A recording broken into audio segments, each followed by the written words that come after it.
Over the holidays, many people are in the spirit of giving back. But when people think about donating, there's the misconception that it always needs to be money that's donated. If you're looking for a way to give back, something to consider donating that you don't need to pull your wallet out for is blood.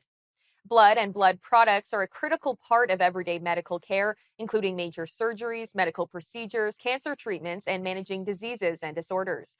As a blood donor, you form a vital link in Canada's lifeline, helping many Canadians wake up healthy each day. I'm now joined by Gayle Voyer, Director of Donor Relations at Canadian Blood Services, to explain the importance of donating. Gayle, thank you for joining me today. My pleasure. Thanks so much for having me. Now, what are the steps to becoming a donor?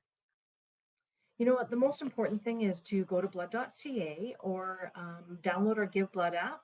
You can look at some of the eligibility requirements and book your appointment or call 1-888-236-6283 and we can answer any questions that you may have prior to donating. Now, do you mind explaining the process of donating blood when someone becomes a donor? Of course. So when you arrive at our donor centers, you're welcomed by our clinic services teams. And the key is just making sure that you're hydrated prior to donating, sure that you're feeling well on the day of your donation, and that you've had something to eat about an hour before. You'll also just need to bring government issued ID. And then as you come in, we'll check you into your appointment and walk you through the process step by step. So we do a screening.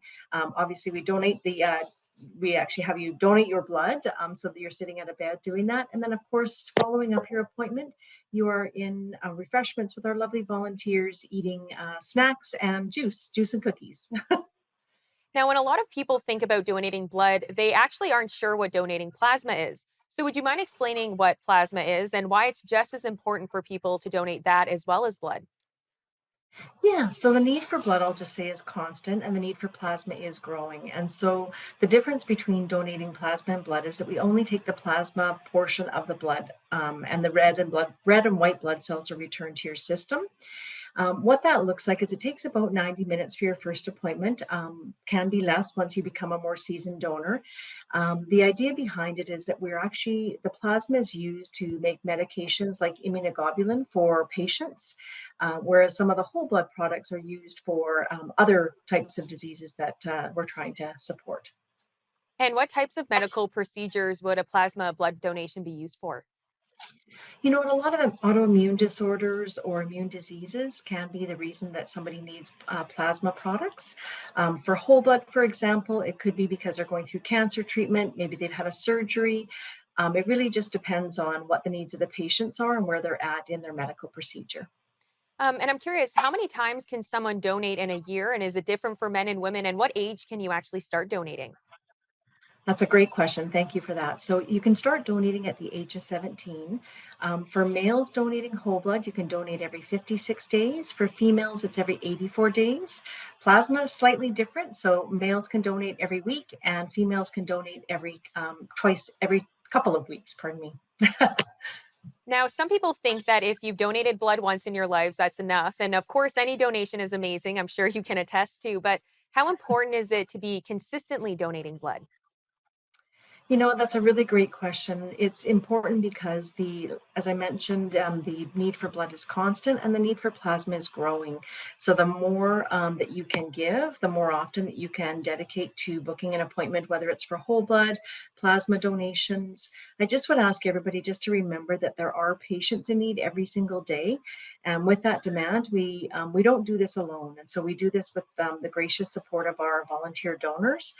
And the important piece is that we always need new donors. And one of the things that we're asking for is that we just need a number of new donors in order just to sustain the system, not just over the holidays, but throughout the year, just because the demand is growing.